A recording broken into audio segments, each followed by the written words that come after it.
Olá, toda semana no Câmara Livre, desse jeito mais intimista de fazer a nossa missão pública, a gente conversa sobre processos de vida. E a partir das experiências dos profissionais que são nossos convidados, dos personagens, a gente quer levar até você, aqui pela rádio, pela TV Câmara Bauru, em multiplataforma, uma maneira de oferecer uma visão de mundo a partir do seu horizonte, e quiçá te ajudar no processo do seu desenvolvimento. Por isso a gente agradece a presença aqui da esposa, mulher, filha de Barra Bonita, Karina Perazzoli Marcucci, que está conosco em Bauru. Muito obrigada pela oportunidade. Me sinto lisonjeada por estar aqui e dividir um pouquinho desse momento com vocês.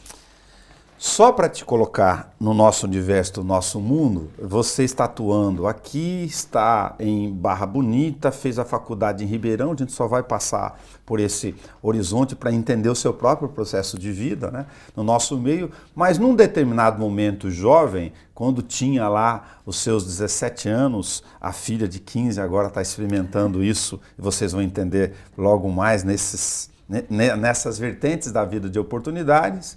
O que levou, naquele instante, a Karina, numa fase muito difícil de decidir sobre a vida, a falar, poxa, eu vou fazer psicologia? Olha, a psicologia sempre foi, para mim, a primeira escolha. Sempre foi. Desde muito jovem, naquele momento, ainda menina, né? Meus pais tinham um comércio e eu trabalhei muitos anos ali na frente, ainda pequenininha, eu trabalhava como atendente e de verdade, ali começou a surgir essa condição de estar com as pessoas. As pessoas vinham para que eu pudesse atender, eles tinham uma loja de vestuário, né? E eu estava ali na ponta atendendo e eu adorava ouvir as histórias, naquele contexto ainda muito rudimentar, ajudar da forma que eu sentia que era possível, né? Enfim. Mas ali começou a nascer algo que ao longo do tempo foi se tornando o que é hoje a minha profissão. Então, desde muito menina, eu sempre fui tocada nesse universo humano, eu sempre gostei muito. Na escola eu gostava muito, ainda adolescente, enfim. Mas é uma condição genuína. Eu percebo que é algo que se retroalimenta em mim. Eu gosto de fato. Quando você fez a sua formação de graduação, aproveitar para você apresentar, você escolheu ali alguns outros caminhos, Sim. Em várias especializações. Você fez mais de uma delas. Cita, por favor, para a gente poder entender aí como você aplica depois todas essas ferramentas. O primeiro caminho, né, após a formação, na graduação, foi esse contexto de abrir espaço em algo que estava nascendo naquele momento. Eu sou formada há 20 anos, então a gente precisa contextualizar esse processo. Naquele momento estava surgindo a avaliação psicológica, né, e ela me foi muito útil naquele momento porque eu escolhi trabalhar com plantão psicológico.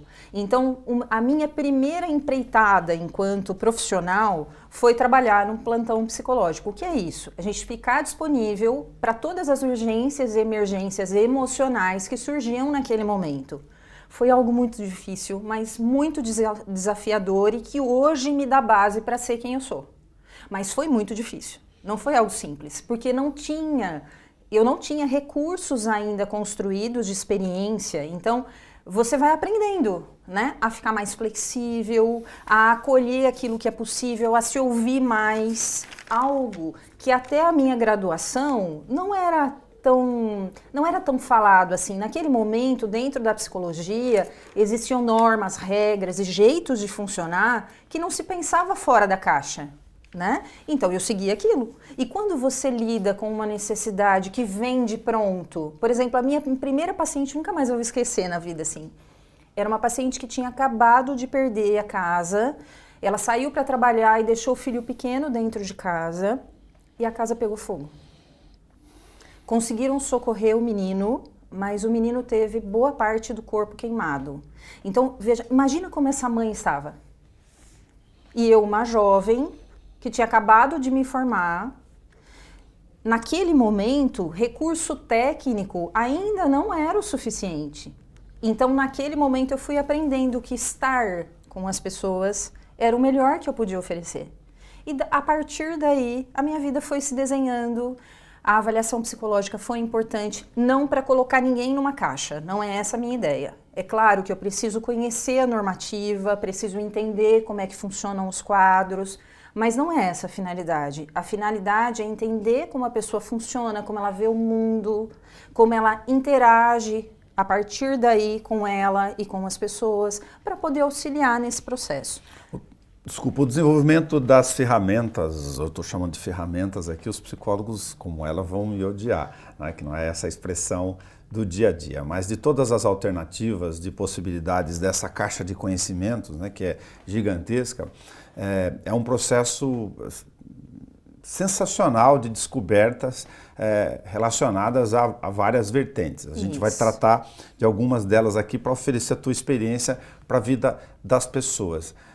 Eu começaria com a palavra-chave para tentar ver se ela faz sentido para a gente. As pessoas não sabem lidar com o sofrimento, com a dor? É difícil de fato, né? Nenhum de nós vem preparado para o todo. É claro que as experiências que nós vamos construindo vão nos preparando mais para uma coisa do que para outra. Mas de verdade, ninguém está pronto para as adversidades que vêm. A gente vai aprendendo a ficar mais flexível e quanto mais flexível, menos doente. Quanto menos flexível, mais doente, né? Então, a ideia nessa construção, eu só vou complementar, tá? À medida que eu fui fazendo a minha construção, as escolhas vieram de formações, né? Justamente para compor essa maleta de ferramentas para ajudar o paciente a ter essa percepção de que nem sempre a verdade que alimenta ele, como uma ideia central, ela é verdade para a vida toda. Mas para desconstruir isso, é preciso ter um caminho que possa ser palpável, que te dê a oportunidade de você transitar e ir aprendendo novas oportunidades. Então, enquanto pessoa e profissional, essa foi a minha escolha. Eu fui para avaliação psicológica, depois para terapias cognitivas, porque eu entendo que a gente precisa fortalecer comportamento, né? E aprender a ter novas oportunidades de comportamento. Depois veio hipnose e tantas outras formações nesse contexto, tá? Psicossomática, epigenética, veio neurociência, que eu sou apaixonada também, e comportamento, enfim, farmacologia, tem um pouquinho de tudo, porque eu gosto de estudar. Lógico, isso é bom, é sistêmico. Eu recebi de presente aqui da Karina Marcucci o livro Chega de Fugir do Medo, o resgate da confiança e a promoção do autoconhecimento. Na pandemia, que foi a construção dessa obra, depois de 20 anos já de experiência, você falou sobre essa dificuldade que o ser humano tem de conviver com as questões do dia a dia por várias razões. Agora, todos fomos submetidos em algum grau, alguns muito mais, outros menos, a um trauma, né, de uma questão sanitária, gerado com palavras-chave, insegurança, medo, né, do dia a dia, que é a própria expressão do livro. O pós-pandemia, que a gente está vivendo aqui agora, gravando só para uma questão temporal, em julho de 2023, para registro, ele abarrotou os consultórios em função do que aconteceu conosco, com a vida humana? Ele trouxe sim uma urgência. Tá? Era uma urgência que era latente, mas ela não tocava a condição de você buscar algo, né? Muitos de nós fomos educados numa condição de abafa suas emoções, não sente, elas não têm valor, né? Elas não eram nomeadas. Muitas famílias têm uma tendência a entender que na criação dos filhos a razão sobrepõe a emoção. Mas quando nós somos tirados de nossa segurança, que foi o que a pandemia fez, ela tirou vários tipos de processos que nós tínhamos como seguros, né? Ela faz com que as inseguranças tragam as emoções, né? E passem na frente da razão.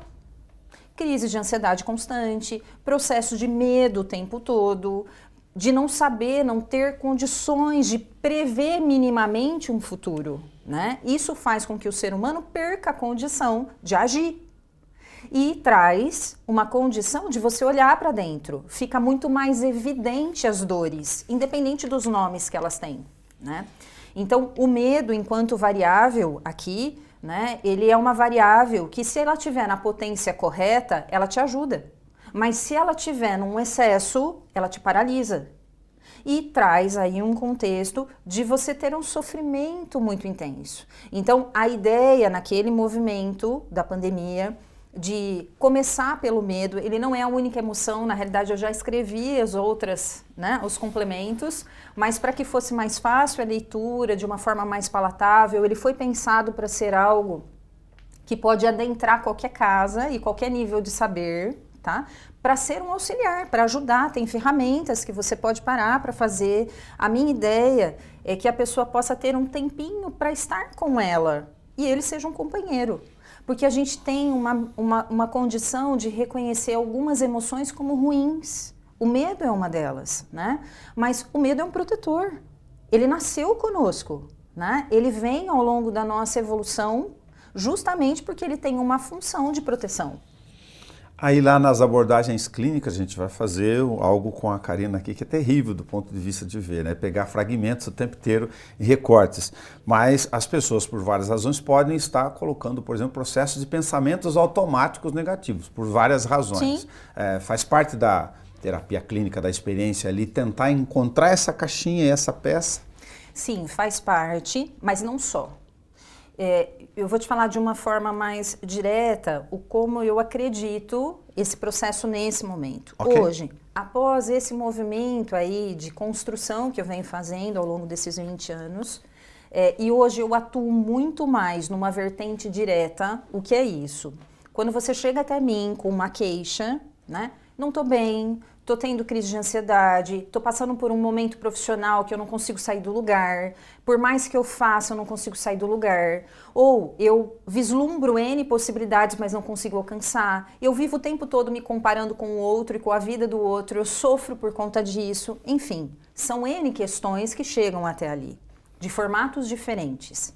Naquele momento, enquanto eu estou num processo de entrevista, de anamnese, aquele primeiro movimento, a minha intenção é identificar a emoção que está desorganizando aquela pessoa. Okay. E num processo clínico, trabalhar todo o foco e ramificação dessa emoção quando ela é acionada na vida adulta. Então, eu parto do pressuposto que no nosso alicerce, enquanto base, nós trazemos um somatório de tudo que vivemos. E nesse somatório existem coisas que são edificantes e boas e existem ideias que verdadeiramente, quando acionadas, desconstroem um todo, né? A minha intenção enquanto profissional é trabalhar no foco da dor. Pensando em alicerce, o que é isso? Aquela base que se constrói de conhecimento. Veja, quando nascemos, nós não nascemos pensando, nós nascemos sentindo, somos animais. Somos inseridos numa família, por mais amado, por mais querido, por melhor cuidado que tenhamos sido. De verdade, quem cuidou é gente. E gente acerta e erra. Então, não necessariamente são grandes traumas. É claro que a gente tem. Tá? Todos temos em algum nível. Todos temos, tá? Mas, às vezes, pequenas coisas também promovem distorções bastante grandes na vida adulta. E isso faz com que eu tenha um relacionamento ruim, porque eu não consigo, muitas vezes, viver aquele movimento de acreditar no outro, de viver com o outro, de entregar a possibilidade de comungar um dia com o outro.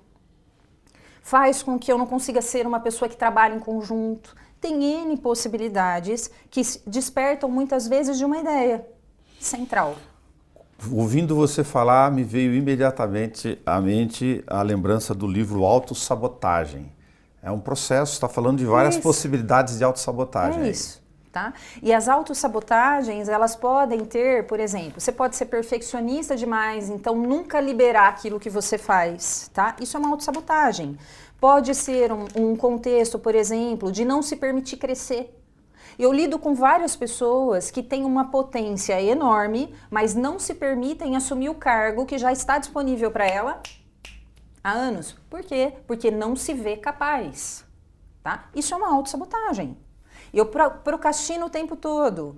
Então, veja, será que isso aqui, essa procrastinação, essa resposta do organismo, também não está associada às escolhas que eu faço? Será que isso aqui é uma escolha que verdadeiramente me leva àquilo que eu gostaria? Ou é só algo que supre a condição de eu estar naquele meio? Eu faço isso para me encaixar, mas não necessariamente porque eu gosto, né? Então, existem várias formas. Existe a sabotagem financeira, aquele que de verdade nunca se organiza, está sempre no vermelho e Não se dá a oportunidade. Então, a gente tem vários tipos de gatilhos, né? A gente pode chamar de várias formas, mas vários tipos de gatilhos que nos mantêm fazendo sempre os mesmos erros ou repetindo as mesmas coisas. A minha intenção, enquanto profissional, é que a gente defina aquilo que dói mais. Aquilo Legal. Que tem um prejuízo. Para fazer foco. Foco, tá? E a pessoa, quando ela vem até mim, a gente conversa muito sobre isso. Peraí.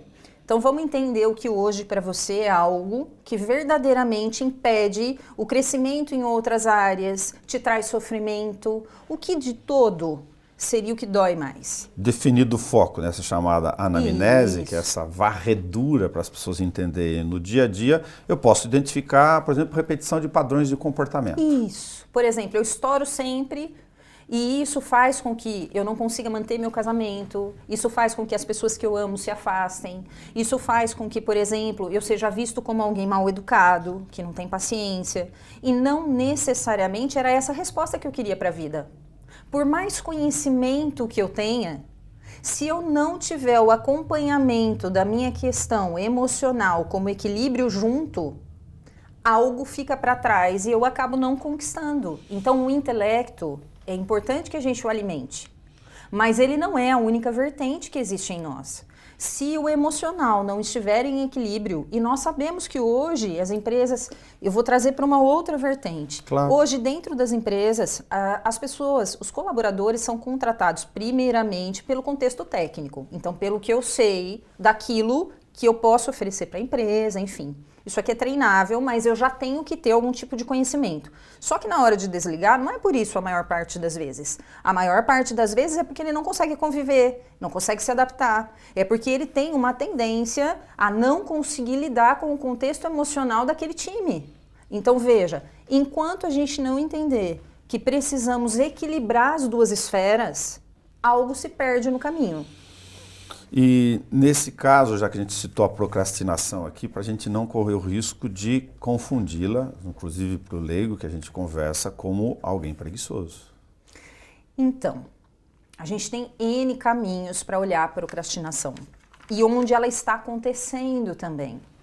A gente, enquanto psicólogo, eu também preciso lembrar que a gente tem quadros emocionais que sugerem mais uma condição de você não conseguir dar conta de determinadas coisas. Por exemplo, eu estou vivendo um contexto depressivo, tá? O que é a depressão? Normalmente, ela é um quadro multifatorial, mas ela começa a ser percebida quando eu não consigo entregar resultado. É uma das formas. E hoje, nós estamos vivendo um movimento de uma sociedade cansada. Bastante. Tá? Então a gente tem movimento, hora de muita entrega, hora de nenhuma entrega. Isso é importante observar em cada um de nós, né? A gente tem a procrastinação, para que a gente tenha... É importante sempre observar ela dentro do ambiente daquela pessoa. E em que momento isso se tornou uma verdade. Se isso sempre foi assim, ou se isso está assim. E entender as variáveis pessoais. Eu tenho me deparado, dentro da clínica, com muitos casos de burnout. Muitos. Profissionais da saúde, profissionais que têm alto grau de exigência, de entrega, juízes, pessoas que têm alto grau de exigência no sentido de fazer bem feito, de entregar o seu melhor. São pessoas que muitas vezes vivem e são cobradas a ter uma postura. Síndrome do workaholic aí? Uma postura de entrega o tempo todo, tá? E lembrando que, nesse quadro em especial, a gente também tem um contexto de desorganização física. Então, nós estamos falando de emoção, comportamento, físico. Precisa cuidar do todo, tá? Se eu tenho esses 4 elementos aí, físico, comportamento, mental, químico, psicológico, e isso gera um ciclo de desorganização, é óbvio que essa máquina humana aqui não vai se dar conta de tudo isso. Dá para entender? Então começa a aparecer onde é possível você perceber. Aproveitando essa breve apresentação de algumas questões, aproveitando a sua especialização, onde a gente usa ou não a hipnose para esse tipo de abordagem? Olha, a hipnose em si, na realidade, eu só vou contextualizar ela. Claro. A hipnose em si, ela é um processo que todos nós vivemos, tá? Ela não é exclusiva do contexto terapêutico. Todos nós vivemos hipnose em algum momento. Fala que cada um faz uma auto-hipnose de alguma forma, sabendo ou não, em algum nível. Por exemplo, eu vou usar uma referência, vamos supor que você está lendo um livro que tem algo que você gosta muito. Então, à medida que você vai lendo e se envolvendo nessa história, na realidade, o seu estado de consciência já está alterado. O que está acontecendo? Você está envolvido nas ideias e está prestando menos atenção no seu ambiente do aqui e agora. Tá? Superfoco e concentração corre diversos. Exatamente. Tá? Eu estou dirigindo do ponto A para o ponto B, de uma forma em que eu estou tão acostumada com essa repetição de A e B, desse trajeto, que chega uma hora que, de fato, o carro vai quase que sozinho, né? Porque a mente vai divagando. Toda vez que eu estou divagando, resolvendo uma questão, ou porque eu vou chegar lá e eu tenho que resolver, ou porque eu estou pensando no filho, que eu tenho que... Enfim, todo esse contexto que acontece junto é hipnose, tá? Quando, por exemplo, agora eu vou trazer para um contexto dentro de casa. Quando você está com o teu filho, tá? E você é contrariado com algo que ele fez. E você vai dar uma bronca, os 5 segundos após um grito, imprime nele uma memória. Aqui você passou direto para o subconsciente dele. O que é isso? Aquilo vira uma verdade. Então, por favor, cuidado com o que diz, né? Você é um burro. Você não consegue. Eu sabia que você não ia conseguir. Isso é a maior parte de fragmentos de trauma que a gente tem. Forma um registro ali. Um registro. E é um registro que, se computado muitas vezes, vira verdade. E uma verdade difícil de mudar na vida adulta. Pegando ao outro lado que me veio aqui, questão da hipnose, a gente não está falando sobre o processo de mindfulness, por exemplo, que é a atenção plena. Ele pode auxiliar. Tá. Na realidade, são ferramentas irmãs, mas para finalidades diferentes. Quando eu estou falando de hipnose no processo clínico, então eu vou contextualizar dentro da clínica. Eu não trabalho com nenhum tipo de formato de hipnose, de entretenimento, tá? Entretenimento não tem finalidade de tratamento. Entreter tem essa finalidade, tá? Okay. Então você pode ir num show e rir, mas ele não trata. Tá. Agora, eu não trago essa percepção para dentro da clínica. Dentro do processo clínico, nós vamos trabalhar especificamente na queixa do paciente. Então, por exemplo, a gente vai trabalhar num processo ansioso. O que é que está deixando aquele sistema ansioso a ponto dele não conseguir produzir, dele não conseguir entregar, dele não conseguir focar, dele não conseguir dar conta do seu dia a dia? E muitas vezes uma variável que eu sei que não é totalmente verdade, mas aquele pensamento me toma e põe em alerta meu corpo, tá? Porque a ansiedade, ela tanto pode vir do que eu penso, então eu penso algo e disparo no meu organismo a condição dele reagir a essa ideia, ou eu posso sentir algo e essa percepção acionar pensamentos que me desorganizam. Quando eu vou trabalhar o processo ansioso, eu estou buscando a raiz desse processo. Que pode ser uma ideia de, diante do meu chefe, que eu vou entregar amanhã um relatório, o que ele vai pensar sobre mim. Eu já vivi isso em algum momento quando eu estava na escola, e na escola a professora dizia para mim que eu não fazia bem feito. E que eu perdi tempo de não estudar, porque eu sou isso, porque eu sou aquilo, e enfim. Isso aqui é um primeiro registro, ele não é verdade absoluta para todo mundo, mas se ele tiver um impacto potente, ele se torna o primeiro de outros. E a mente vai juntando por categoria. Como tem as relações bastante mapeadas, estudadas, enfim, na psicologia e em outros ramos da ciência do conhecimento relacionado à questão do desenvolvimento humano, eu só estou pegando aqui que você falou dos registros podem estar em atos bem simples que a gente até desconhece do dia a dia. Em geral, tem um encaminhamento para que boa parte dessas raízes aí estejam lá, por exemplo, na primeira infância, ou não tem nada a ver? Olha, a gente tem... De fato, é natural que a primeira infância traga muita coisa, tá? Porque a mente está muito ávida por conhecer. Se você pegar um bebê que nasceu e está explorando aquele território, as figuras de autoridade primeiras são pai e mãe.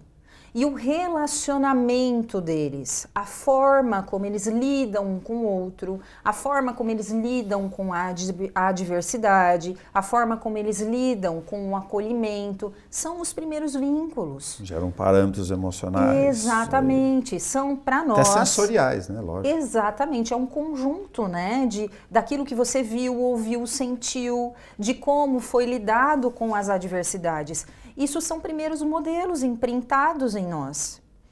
Naturalmente, ao longo do nosso desenvolvimento e da personalidade que a gente vai adaptando. Algumas coisas têm mais força, outras têm menos força, mas de verdade, nós, enquanto pais e mães, mesmo sem receber, veja, quando a gente se torna pai e mãe, a gente não recebe um livrinho dizendo do que é certo e errado, né? A gente não recebe. Então, eu não tenho intenção de culpar ninguém, porque de verdade a gente usa o que tem. Né? Claro. E tentando aprimorar da melhor forma. Mas nós, enquanto primeiras figuras de autoridade, de fato a gente tem um peso maior, né? Porque a gente vai conduzir o crescimento dessa criança até a vida adulta. Na adolescência também existem marcas importantes, principalmente na socialização da escola, quando você é introduzido a uma fé, uma crença religiosa. A gente tem N processos que tecem o ser humano. A gente não nasce ser humano, a gente se torna ser humano.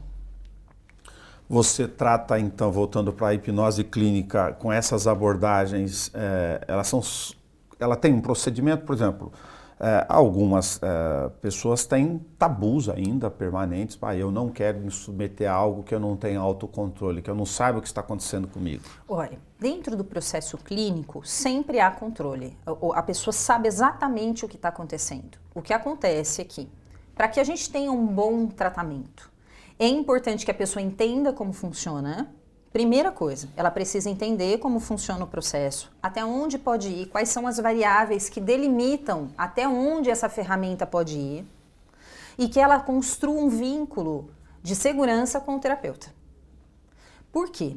Porque de verdade a porta não abre de fora para dentro. Eu não arrebento a porta. É eu que me permito. Quando você a abre e permite que eu caminhe ao seu lado, então a tua mão pega a minha e a gente consegue chegar àquilo que precisa ser tratado. Mas se você não se sente confortável, nada acontece. Então não existe nada que é imposto. Existe um contexto onde caminhamos juntos para que esse processo seja revisitado e com a mente adulta, que hoje tem uma série de recursos muito mais maduros, né? A gente possa reler aquilo que até outrora tinha peso, porque veja, enquanto a mente estiver funcionando naquilo que é disfuncional, ela está gastando energia. Se ela está gastando energia, não tem espaço para o novo entrar. Quando você solta um pouco desse processo, o que é isso? Eu revisito com a mente adulta, reavalio e solto o que eu não preciso mais. Se eu me permito, nesse processo de construção, dando a mão para o paciente, caminhando nessa busca interior, com o foco que você delimitou no início, eu posso tratar disso como uma possibilidade de ressignificação? Exatamente. Eu dou um significado novo para aquilo que existe em mim. Então não vai apagar nada, que isso é uma balela, né? Não vai apagar nada, eu só vou tirar a sensibilização. O que é isso? Dessensibilizar aquilo que me fazia mal. Então, por exemplo, houve um abuso, tá? É natural que a mente, de alguma forma, evite essa dor, porque isso, em algum momento, pôs aquela pessoa em risco, tá? Então, é natural que ela evite a dor. Desculpa, eu ia te interromper para comentar disso, porque tem alguns, vou chamar de traumas aqui, mas algumas raízes aí que são tão fortes que muita gente tende a, inclusive, apagá-las. Isso, esse é um mecanismo. Um mecanismo de defesa, eu nem quero lembrar disso. Um mecanismo para evitar o sofrimento e para permitir, olha só como a nossa mente é sábia, né? Ela permite que você apague. Tem muitas pessoas que dizem assim para mim, eu não tenho memória da minha infância, tá? Isso é muito natural. Quando você vai olhar para a infância, teve sofrimento. E eu não estou dizendo nada além disso. Teve sofrimento. E às vezes é um sofrimento que na vida adulta não cabe. Porque eu tenho outras prioridades, eu tenho outras necessidades, eu tenho outras urgências. Então veja o quão especial é o nosso organismo. Ele equilibra. Porque se essa memória estiver disponível e trazendo dor, ele não dá conta de lidar com todo. A hipnose clínica, ela atua no processo de, pegando na mão do paciente, usando a tua analogia aí, e percorrer e chegar até aquele momento, aquele instante, aquele registro, ou também do processo de releitura sobre aquilo ao longo do tempo? Isso acontece depois, não é necessariamente? A releitura é possível dentro do processo ou não. Depende muito da característica do paciente. Aqui eu só não vou entrar nessa esfera porque aqui eu vou trazer quadros clínicos, então isso não é interessante para quem está ouvindo, mas depende muito do quadro clínico daquela mente. Tá? Existem mentes que têm um acesso mais flexível e que permitem esse processo de pronto, e tem pessoas que não, que podem revisitar, ter um alívio da sensação, mas precisam do entendimento depois. Então, depende muito da finalidade daquele processo. O que eu posso te dizer é o seguinte, enquanto ferramenta, tá? A hipnose clínica é uma ferramenta terapêutica. Sim. Ela não resolve tudo, mas ela tem uma eficácia bastante grande para processos emocionais que se repetem. Quando você fica o tempo todo remoendo ideias, aquela percepção daquilo que não te solta, sabe? Aquele remoer de coisas que te judia, que de alguma forma você parece preso num ciclo de dor, onde parte da mente fala vai e parte fala fica, e você não sabe direito o que fazer. Nesse contexto ela pode te ajudar. Ela pode te ajudar a ter uma percepção melhor de quem é você e de quais são os seus recursos. Então ela é muito usada para autoconhecimento, tá? Porque ela facilita que a gente perceba que coisas eu tenho disponíveis dentro de mim. Então, que variáveis eu tenho? Eu sou uma pessoa que tem facilidade de enfrentamento, de abrir espaço, eu sou uma pessoa mais pacata, eu sou uma pessoa que precisa desenvolver o que em mim? Ela ajuda nesse sentido. Ela traz uma condição de você lidar melhor com a mente ansiosa. O que é a mente ansiosa? Aquela mente que quer tudo ao mesmo tempo. Né? Então ela traz um contexto. Quando você me falou do Mindfulness, ele também é auxiliar. Então são ciências, né? São processos que podem em algum momento se somar. Sempre que eu vou construir um tratamento para o meu paciente, eu construo ferramentas para que ele use ao longo do processo. Então ele está comigo em algum momento, a gente caminha juntos, mas a finalidade principal desse processo é que ele desenvolva recursos para depois caminhar sozinho. Eu posso ter um quadro aqui, usar a catastrofia da terapia cognitivo-comportamental, onde o cidadão é procrastinador por várias razões, tem um trauma lá da infância que não consegue resolver, isso gera padrões de repetição de comportamento que nem eles às vezes se reconhecem, não identificou lá no pai ou na mãe, algo que ele repete na vida dele, como a própria palavra diz, e ele traz a própria catastrofização, ele exacerba tudo ao mesmo tempo e tem medos que fazem com que ele não se resolva. Todas essa geleia geral que eu falei de possibilidades aqui podem, ou também podem ser utilizadas com a ferramenta chamada hipnose clínica. Pode. Só que a gente precisa aí ter um critério de entender o quanto tudo isso sempre tem uma linha. Cada um de nós, ao longo do tempo, na sua vivência, na sua rotina, o quanto isso prejudica, o que é pior de tudo isso. Então veja, sempre eu vou fazer um funil com o meu paciente, para entender aquilo que é prioridade. A partir do momento que a gente trata a urgência, o restante é possível tecer. Então eu preciso tirá-lo da urgência.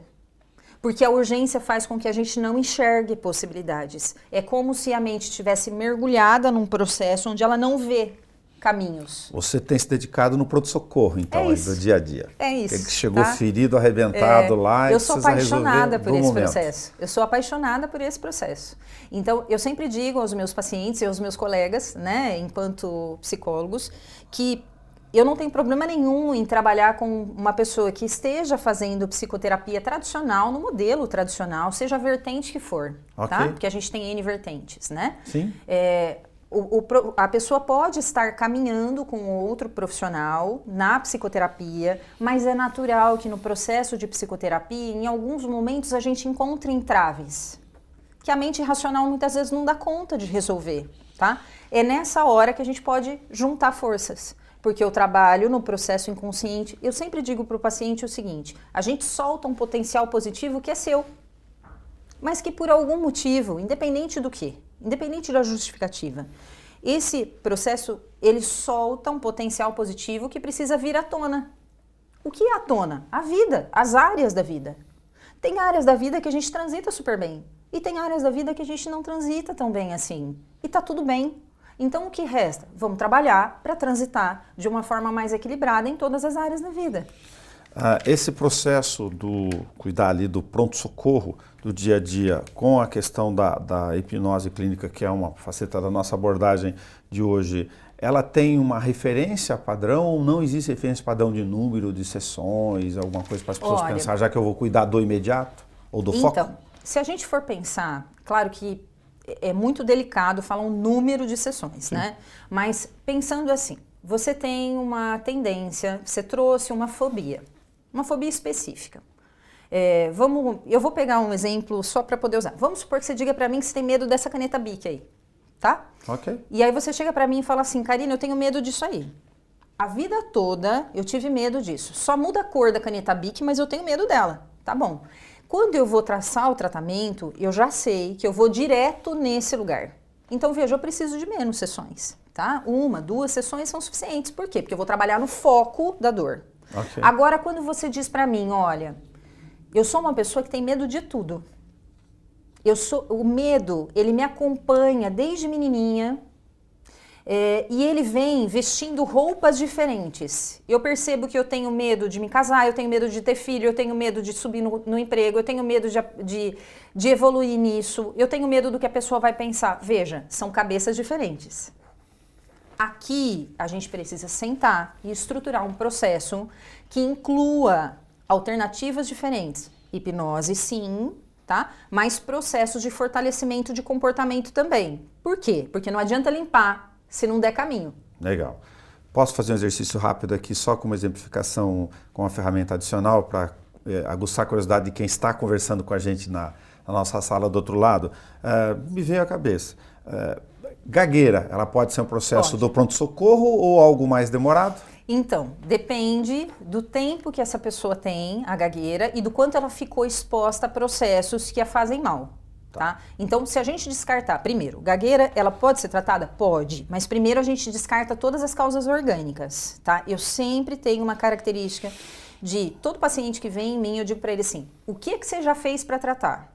Entendi. Tá? Passei pelo médico, descartou, passei pela fono, descartou, passei pelo otorrino, descartou. Não tem nada? Não, não tem. Tá, então vamos agora, a gente vai partir para o emocional.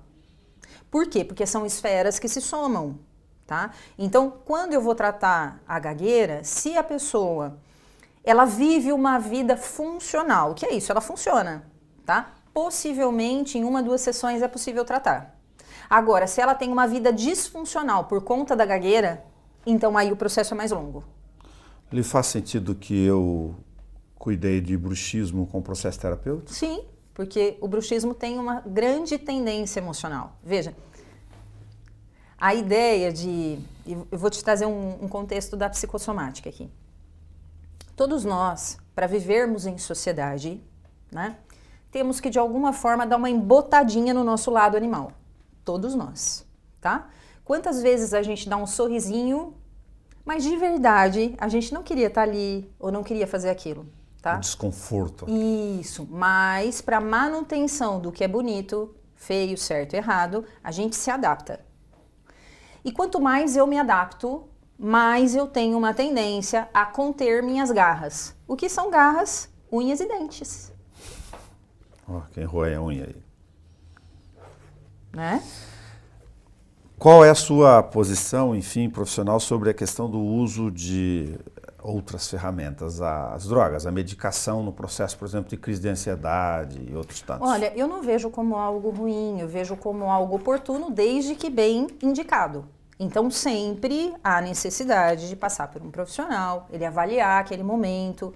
É claro que se você estiver vivendo um momento de crise, de pico, é importante, tá? Por um determinado período. Isso. Que não tá? seja a solução começo, meio e fim. Isso. A grande questão é onde está a sua fé. Se sua fé estiver no medicamento, há uma tendência de que você não construa nada de ferramentas ou de condições para que ele seja tirado um dia. Então, você só vai mudar de nome e dosagem. Sim. Isso é prejudicial. Por quê? Com placebo psicológico ali. Isso, você fica refém desse processo, né? Ele vira tua muleta para a vida. Aqui eu não concordo. tá? Enquanto profissional, eu sempre busquei técnicas que são naturais. O que é isso? Usa a tua potência para você. Por quê? Porque nós somos seres perfeitos. O ser humano é um ser perfeito, com desenvolvimento em estágios diferentes, e ele pode desenvolver processos de adaptação também no dia a dia. De certa forma, seria correto usar como sinônimo que a hipnose clínica busca essas capacidades de readaptação? Sim, tá? Claro que vai ser sempre orientado para aquilo, no meu caso, né? Quando eu penso em tratar um paciente, eu sempre penso em trabalhar dentro daquilo que é o que ele precisa, o que ele gostaria, e não o que eu quero. Isso é importante, tá? Tá. Enquanto profissional, eu sempre tenho essa condição de entender aquilo que traz o sofrimento e trabalhar naquilo. E, a partir daí, ir tecendo caminhos para que essa estrutura que ele conquistou aqui seja para a vida. Então, uma coisa importante, você vai tratar uma fobia, seja ela qual for, tá? Vamos usar de novo a referência da... você tem uma fobia de cobra, você tem uma fobia funcional, porque uma fobia de cobra, até certo ponto, eu não posso tirar totalmente o teu medo de cobra, porque realmente cobra tem um risco à nossa vida, né? Então, assim, a ideia do tratamento é sempre trazer para a realidade e adaptação daquele movimento, do que você escolheu para você, tá? Porque grande parte das nossas doenças vem daquilo que eu penso e daquilo que eu quero. Tá? Então a gente tem uma incongruência muitas vezes. E é da incongruência que nasce a doença. Eu posso tratar com a questão do desenvolvimento de medos, então, que em muitos casos lá na sua clínica, na verdade, não são medos coisa nenhuma? Eu, por alguma razão, construí isso? Olha, eu não gosto muito dessa condição de... O medo, se ele traz sofrimento, se o medo para você é um medo, ele é um medo. Tá? Okay. Eu sempre respeito isso. Legal. Mas a ideia é, vamos construir novos caminhos. A partir daquilo que você viveu e do que você tem de recursos internos, porque cada um de nós é um, né? E tem um tempo de desenvolvimento, de maturidade, traz referências que são únicas, mas a ideia é que essa pessoa possa lidar com essa variável e trazer ela como parte integrante de si mesmo, e não mais evitar isso. Atrapalhado uma outra questão, então, mas eu posso desenvolver ou trazer crenças limitantes. Sim, todos nós temos crenças em algumas áreas da vida. Todos nós temos. Não existe ninguém que não tenha. O que acontece é que a gente escolhe tratar, escolhe não ter, escolhe passar por elas, né? Então, quantas vezes, por exemplo, você está diante de um desafio de trabalho, por que um diz sim e o outro diz não, se a habilidade técnica é a mesma? O que determina é a mentalidade. Né? E a mentalidade está impressa às crenças que trouxemos. Crenças muitas vezes disfuncionais e outras nem tanto, mas que talvez não tenham sido provadas até então. Né? A gente não conhece tudo em nós. Nenhum de nós conhece tudo em nós. Por isso que é genial conversar e falar sobre isso e outros tantos assuntos. Karina Perazzoli Marcucci. A gente fez uma anamnese de recortes de vida aqui. Muito obrigado pelo livro, por você ter vindo conosco. E se eu não deixei você falar alguma coisa, por favor, fique à vontade. Tá tudo bem. E se houver algo que surgir, que as pessoas de alguma forma quiserem saber, eu estou disponível. Adoro esse assunto. Obrigado por ter vindo conversar com a gente. Eu que agradeço a oportunidade. Para você olhar o mundo ao teu redor, como a gente disse na proposta do Câmara Livre no começo, eu vou deixar a frase do livro da Karina Marcucci aqui. Chega de fugir do medo. Resgate sua confiança e promova o autoconhecimento. Até o nosso próximo encontro.